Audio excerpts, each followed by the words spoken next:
என்னிடமும் சொல்லியிருக்கிறார் சுதாமாவில்.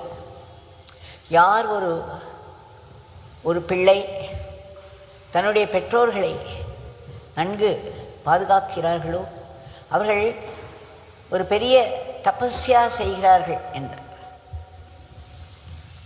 வீட்டில் இருக்கும் வயதான பெரியவர்களை நன்கு கவனித்துக் கொள்வதே ஒரு பெரிய ஆசீர்வாதம், அதுவே ஒரு பெரிய தவம் என்றெல்லாம் சொல்லியிருக்கிறார்.